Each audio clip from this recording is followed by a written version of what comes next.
رضیہ صبح سے بچوں کو سمجھا رہی تھی مگر اس کے باوجود بچے اپنی ضد پر اڑے ہوئے تھے۔ وہ بار بار ضد کرتے ہوئے ایک ہی بات کہہ رہے تھے کہ ابو سے کہیں وہ ہمارے لیے بھی بکرا لے کر آئیں، ہم بھی اس عید پر بکرے کی قربانی کریں گے۔ جبکہ رضیہ بار بار بچوں کا چہرہ دیکھ کر کہتی کہ بیٹا ہمارے پاس تو اتنے پیسے بھی نہیں کہ ہم بکرے کا گوشت خرید کر سال میں ایک ہی بار کھا سکیں، اور تم لوگ بکرا خریدنے کی بات کرتے ہو۔ یہ تو بڑوں کی باتیں تھیں، بچوں کا معصوم دماغ ایسی باتیں بھلا کہاں سمجھ سکتا تھا۔ وہ ماں کی بات کو نظر انداز کرتے ہوئے رونے لگے کہ نہیں، ہمیں کچھ نہیں پتا، ہمیں بس بکرا چاہیے، اس عید پر ہم بکرے کی قربانی کرنا چاہتے ہیں۔ سبھی لوگ اس عید پر بڑے بڑے جانوروں کی قربانی کر رہے ہیں، ایک ہم ہی ہیں جو ہر عید پر نہ گوشت کھاتے ہیں اور نہ ہی کسی جانور کی قربانی کرتے ہیں۔ رضیہ بچوں کو سمجھا سمجھا کر اب خاموش ہو چکی تھی، آخر کرتی بھی کیا، اس کے بچے تو اس کی کوئی بات سن ہی نہیں رہے تھے۔ رات ہوئی تو صدیق مزدوری سے تھکا ہارا واپس گھر لوٹ آیا۔ جو ہی دروازہ کھول کر اندر داخل ہوا تو اس کے تینوں بچے اس کے ارد گرد جمع ہو گئے اور کہنے لگے کہ ابو آپ آ گئے، ہمارا بکرا کہاں ہے؟ صدیق نے جب بچوں کے منہ سے بکرے کا نام سنا تو فوراً چونک کر ان کی جانب دیکھنے لگا اور بولا کہ کون سا بکرا بچوں؟ تو بچے برا سا منہ بنا کر کہنے لگے کہ ابو کیا آپ کو یاد نہیں کہ کل بکرا عید ہے اور گاؤں میں سب لوگ قربانی کر رہے ہیں؟ صبح صبح تایا ابو بھی 2 بکرے لے کر آئے ہیں، وہ کہتے ہیں کہ کل وہ عید قربان پر بکرے کی قربانی کریں گے۔ صدیق نے جب یہ سنا تو مسکراتا ہوا بچوں کے سر پر ہاتھ پھیر کر بولا کہ بچوں پریشان کیوں ہوتے ہو، تمہارے تایا کے بکرے بھی ہمارے ہی بکرے ہیں، کل تایا کے گھر چلیں گے، تم قربانی کے جانوروں کو جی بھر کر پیار کرنا۔ بچوں نے جب باپ کے منہ سے یہ بات سنی تو مسکرا اٹھے اور خوشی سے کل کا انتظار کرنے لگے۔ رضیہ شوہر کا چہرہ دیکھتے ہوئے بولی، کیوں بچوں کو لارے لگاتے رہتے ہیں، انہیں حقیقت سے آگاہ کیوں نہیں کر دیتے کہ ہم لوگ غریب ہیں، ہماری اتنی اوقات ہی نہیں کہ ہم عید پر گوشت خرید کر اپنے بچوں کو پکا کر کھلا سکیں، اور یہ ہم سے قربانی کے لیے جانور کی ڈیمانڈ کر رہے ہیں۔ صدیق نے جب رضیہ سے یہ سنا تو فوراً رضیہ کے لبوں پر ہاتھ رکھ کر بولا کہ آہستہ بولو، بچے ابھی کچی نیند میں ہیں، کہیں سن لیا تو ان کا دل ٹوٹ جائے گا۔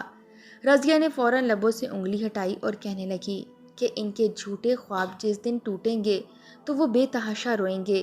مگر صدیق مسکرا کر کہنے لگا کہ کوئی بات نہیں، میرے بچوں کے خواب ہمیشہ سلامت رہیں گے، میری تو یہی دعا ہے، بس کل میں ان کو تایا کے ہاں لے جاؤں گا تو وہاں قربانی کے جانور کے ساتھ کھیل کر ٹھیک ہو جائیں گے، آخر کو وہ بھی تو ہمارا اپنا ہی گھر ہے۔ رضیہ فوراً ہی بھویں چکا کر ایک گہری سانس خارج کرتے ہوئے کہنے لگی کہ صدیق یہ تو صرف آپ کی ہی سوچ ہے کہ وہ بھی ہمارا ہی گھر ہے، آپ اچھے سے جانتے ہیں کہ آپ کی بھابھی ہمارے بارے میں کیا سوچتی ہے۔ صدیق فوراً سانس خارج کر کے بولا کہ تب کی بات اور تھی، ہم بھائی اور بھابھی کے گھر رہا کرتے تھے، اس لیے وہ ہم سے تھوڑا کھینچے سے رہنے لگے تھے، اب تم خود سوچو، اگر مہمان اپنا دورانیہ میزبانوں پر زیادہ کر دے تو بھلا کون میزبان انہیں اپنے ہاں رکھنا چاہے گا؟ رضیہ نے اس پل صدیق کی بات پر اکتفا کر لیا، مگر دل میں ایک اندیشہ تو یوں ہی مچل رہا تھا۔ صدیق کا بڑا بھائی راشد ایک کروڑ پتی کاروباری شخصیت بن چکا تھا، آخر کو اس نے جس کے ساتھ مل کر بزنس کیا تھا وہاں اس نے بہت ترقی کر لی تھی، اور اب دیکھتے ہی دیکھتے چند ماہ میں وہ امیر ہو گیا تھا۔ لوگوں کا کہنا تھا کہ صدیق کا بڑا بھائی راشد رشوت خور ہے، یہ اور اس کا پارٹنر دونوں مل کر رشوت لے لے کر اس مقام تک پہنچے ہیں، مگر حقیقت تو صرف خدا ہی جانتا تھا۔ صدیق کچھ زیادہ پڑھا لکھا نہ تھا، بچپن میں جب اسے اسکول میں داخل کروایا گیا تو اس نے پڑھائی پر بالکل بھی توجہ نہ دی، الٹا اسکول سے بھاگ جایا کرتا اور کھیتوں میں چھپ جایا کرتا تھا۔ کبھی اس کے ماں باپ اسے ڈھونڈنے نکل جایا کرتے تو کبھی استاد لاٹھی لے کر اسے کھیتوں میں ڈھونڈتا پھرتا، مگر یہ ایسا چلاک ہوتا کہ کسی کی نظروں میں نہ آتا۔ گھر واپس آتا تو استاد پہلے ہی شکایت لے کر اس کے ابا کے پاس پہنچ چکے ہوتے، اور پھر شام ایک بار پھر صدیق کو ابو سے بے تحاشا مار پڑتی اور وہ اسے گھر میں داخل بھی نہ ہونے دیتے، مگر اس کے باوجود صدیق کبھی پڑھائی میں دلچسپی نہ لے سکا۔ مجبوراً اس کے ابو نے اس کی پڑھائی چھڑوا دی اور وہ زمینداروں کے کھیتوں میں کام کر کے مزدوری کرنے لگا۔ صدیق کے ابو نے تو سوچا تھا کہ 2 دن مزدوری کر کے سختی دیکھے گا تو خود ہی کہے گا کہ مجھے اسکول میں ڈال دو، میں یہ مزدوری نہیں کر سکتا۔ مگر صدیق تو پڑھائی میں ذرا بھی دلچسپی نہ لیتا تھا۔ اس نے محنت مزدوری کو ہی اپنا مشغلہ بنا لیا اور وہی کرنے لگا۔ یوں اس کا بڑا بھائی راشد تو زندگی میں آگے نکل گیا، جبکہ صدیق وہیں کا وہیں رہ گیا۔ اب جب اپنے بھائی کو ترقی کرتا دیکھتا تھا تو اسے پچھتاوا ہوتا تھا کہ کاش اس وقت وہ بھی پڑھ لکھ کر بھائی کی طرح کامیاب ہو جاتا تو آج اس کے پاس بھی دھن دولت ہوتی۔ مگر اس نے کبھی اپنے بھائی کی قسمت سے حسد نہیں کیا تھا، بلکہ ہمیشہ یہی دعا کی تھی کہ وہ دن دگنی رات چگنی ترقی کرے۔ صدیق اب ایک معمولی سی مارکیٹ میں ملازمت کرتا تھا اور اتنا ہی کما پاتا کہ اس کے اور اس کے 3 بچوں کا گزارا ہو پاتا۔ آخر کو مہنگائی بھی تو بڑھ چکی تھی۔ عید کا روز آیا تو بچے صبح سویرے ہی تیار ہو گئے۔ رضیہ نے جب بچوں کو کپڑے پہنائے تو اس کی بیٹی نے اپنا فراک چھین کر دور گرا دیا اور رونے لگی۔ صدیق نے جب بچی کی رونے کی آواز سنی تو فوراً کمرے میں آیا اور رضیہ کو کہنے لگا کہ میری پھول سی بچی کو کیا ہوا ہے، یہ کیوں اس قدر رو رہی ہے؟ رضیہ کہنے لگی کہ دیکھو صدیق، میں اسے کپڑے پہنا رہی ہوں اور یہ پہننے سے انکار کر رہی ہے۔ صدیق نے زمین پر پڑا ہوا فراک اٹھایا اور اپنی پیاری سی بیٹی کے پاس آ کر بولا کہ کیا ہوا ہے میری جان، تم کیوں نہیں عید کے لیے تیار ہو رہی؟ تو صدیق کی بیٹی اور روتے ہوئے کہنے لگی کہ میں یہ فراک نہیں پہنوں گی۔ صدیق نے فراک کو دیکھا اور کہنے لگا کہ کیا مسئلہ ہے اس فراک میں، اتنا خوبصورت تو ہے۔ مگر صدیق کی بیٹی روتے ہوئے کہنے لگی کہ یہ اتنا پرانا فراک ہے، کتنی عیدوں پر میں یہی فراک پہنتی آ رہی ہوں۔ گاؤں میں کسی کی شادی ہوتی ہے تو امی مجھے یہی فراک پہنا کر بھیج دیتی ہیں، اگر گاؤں میں میلہ لگے تو بھی میں یہی فراک پہنتی ہوں، اور اگر کسی کے ہاں بیٹا پیدا ہو تو بھی اماں مجھے یہی فراک پہنا کر بھیج دیتی ہے۔ اب تو اتنا پرانا ہو گیا ہے کہ اس کا رنگ بھی اڑنے لگا ہے، مجھے نئے کپڑے لے دیں، مجھے نیا فراک چاہیے۔ صدیق نے جب بیٹی کو سسک سسک کر فراک کے لیے روتا دیکھا تو اس کا دل کٹ کر رہ گیا، اس کے حلق میں کانٹے سے چبھنے لگے۔ تبھی اس کا بھائی بولا، چھوٹی، یہ کیسی ضد کر رہی ہو تم؟ میں بھی تو وہی پرانے کپڑے پہن رہا ہوں، میں نے بھلا کوئی ضد کی جو تم کر رہی ہو؟ دونوں بھائی باری باری اپنے کپڑے بہن کو دکھانے لگے، جو کہیں سے ہلکے پھٹے تھے تو کہیں کف کا بٹن نہیں تھا۔ وہ کہنے لگے کہ دیکھو، ہمارے کپڑے تو تمہارے سے بھی زیادہ خراب ہیں۔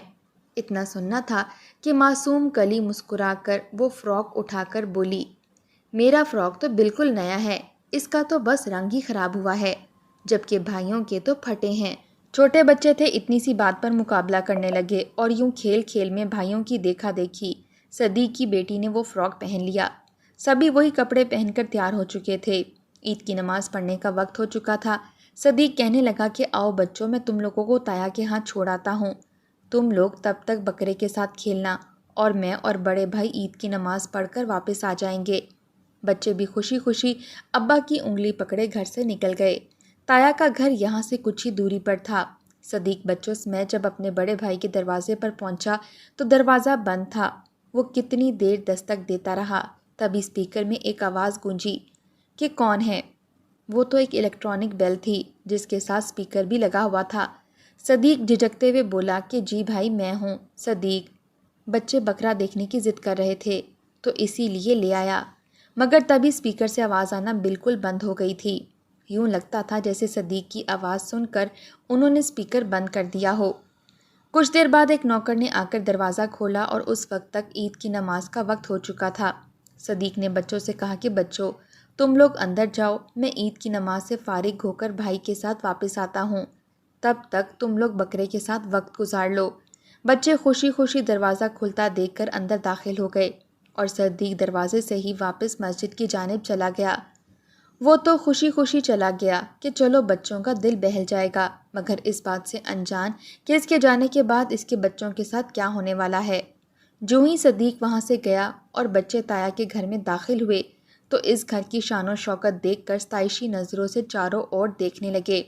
چمکتا ہوا فرش دیکھ کر وہ بار بار اس پر اپنے پیر پھیرنے لگے اور ایک دوسرے سے مسکرا کر کہنے لگے کہ 2 سال پہلے جب ہم تایا کے ہاں آئے تھے تب تو ان کے ہاں ایسا فرش نہیں تھا، انہوں نے تو زمین پر بھی پھول بچھا رکھے ہیں، کتنا خوبصورت گھر ہو گیا ہے ہمارے تایا کا۔ وہ بچے ابھی انہی باتوں میں لگے ارد گرد دیکھ رہے تھے کہ تبھی ایک نسوانی گرجدار اونچی آواز گونجی، بشیر، یہ دروازے پر کون آیا ہے اور یہ کس کے بچے پاگلوں کی طرح ارد گرد دیکھ رہے ہیں؟ بچوں نے جب وہ آواز سنی تو فوراً اس جانب دیکھنے لگے۔ سامنے ایک عورت کھڑی تھی جو شاید ان کی تائی تھی، انتہائی خوبصورت اور زیورات سے لیس۔ ان کی تو کایا ہی پلٹ چکی تھی۔ 2 سال پہلے تو وہ بالکل سادہ سی خاتون ہوا کرتی تھیں، مگر اب پیسے کی چہل پہل دیکھ کر ان کے بھی ناز نخرے اور طور طریقے بدل چکے تھے۔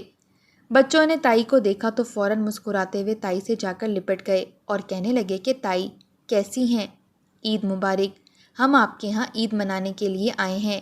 ان بچوں کو اپنے ساتھ لپٹا دیکھ کر تائی گھن کھانے لگی اور حقارت سے فوراً بچوں کو دور جھٹک کر کہنے لگی کہ دفع ہو جاؤ نامرادوں، کہاں چپکتے چلے جا رہے ہو؟ میں کوئی تمہاری تائی وائی نہیں ہوں، اپنا حلیہ تو دیکھو اور پھر میرے کپڑے دیکھو۔ جانتے بھی ہو یہ سوٹ کتنے کا ہے؟ تمہارے باپ کی 1 سال کی تنخواہ ملا کر بھی وہ میرا سوٹ نہیں خرید سکتا۔ تم لوگوں نے ایسے گندے میلے کچیلے چہرے اور پسینے سے شرابور وجود میرے کپڑوں کے ساتھ لگا کر انہیں خراب کر دیا۔ بچے جو تائی سے لپٹ کر اب جھٹکے سے دور گرے تھے، تائی کو حیرانگی سے دیکھنے لگے۔ سبھی بچے فوراً اٹھ کر کھڑے ہو چکے تھے اور شرمندگی سے معافی مانگنے لگے کہ معاف کر دیں تائی، ہمیں نہیں خبر تھی کہ آپ کے کپڑے خراب ہو جائیں گے۔ مگر تائی تو آج آگ اگل رہی تھیں، فوراً کہنے لگی کہ بشیر، ان بچوں کو گھر سے باہر نکالو۔ کہاں گھر میں گھسے چلے آئے ہیں؟ مجھے یہ اس گھر میں نظر نہیں آنے چاہیے، بلا وجہ عید خراب کر دی۔ صبح صبح ان منحوسوں کا چہرہ دیکھ لیا، ان سے اچھے تو میرے ملازموں نے کپڑے پہن رکھے ہیں۔ ابھی میری سہیلیاں اور رشتہ دار آ جائیں گے، وہ کیا سوچیں گے کہ اتنی امیر مسز راشد اور اس کے یہ جھونپڑی میں رہنے والے رشتہ دار؟ کم از کم میں اپنی بے عزتی نہیں کروانا چاہتی، بہتر ہے کہ تم انہیں یہاں سے نکالو۔ بچے حیرانگی سے تائی کا چہرہ دیکھنے لگے، وہ تو بڑی چاہوں سے تایا کے یہاں آئے تھے۔ بچوں نے ابھی تائی کی باتوں پر غور کیا ہی تھا کہ تبھی انہیں بکرے کی ممنیانے کی آواز آئی۔ بچے صحن کے کونے کی جانب دیکھنے لگے جہاں پر 2 بکرے بندھے ہوئے تھے۔ بکروں کو دیکھ کر تو بچوں کے چہرے پر مسکراہٹ پھیل گئی۔ وہ فوراً مسکراتے ہوئے بکرے کی جانب بھاگے اور ان بکروں کو ستائشی نظروں سے دیکھنے لگے۔ بکری اس وقت چارہ کھا رہی تھی۔ تینوں بہن بھائی بکری کے گرد گھومنے لگے اور کہنے لگے کہ کتنا پیارا ہے بھائی تایا کا بکرا، کاش ایک بکرا ہم اپنے گھر لے جا سکتے اور اس کی قربانی کر سکتے۔ وہ بکرے کافی مہنگے دکھائی دیتے تھے، ان کا قد کاٹ تو کسی گائے کے برابر تھا۔ وہ بچے ان بکروں کے آگے تو نظر ہی نہیں آ رہے تھے۔ جب تائی نے یہ بات سنی تو فوراً طنزیہ مسکراہٹ اچھالتی ہوئی اس جانب آئیں اور کہنے لگیں کہ اپنے ہاتھوں سے میرے بکروں کو گندا نہ کرو، بہتر ہے کہ نکلو گھر سے، تم جیسے غریبوں کی گھر میں کوئی جگہ نہیں۔ اتنا کہہ کر تائی نے ان بچوں کو بالوں سے پکڑا اور گھسیٹتی ہوئی باہر کی جانب لے جانے لگیں۔ بچے چیخنے چلانے لگے اور تائی کو آواز دینے لگے، مگر تائی پر تو جیسے دولت کا نشہ سوار تھا۔ تائی تو کچھ سمجھ کے قابل ہی نہیں رہی تھیں۔ اس نے بچوں کو بالوں سے دبوچ کر گھر سے باہر گرا دیا۔ بچے منہ کے بل سڑک پر گرے تھے، ان کے منہ سے خون آنے لگا تھا۔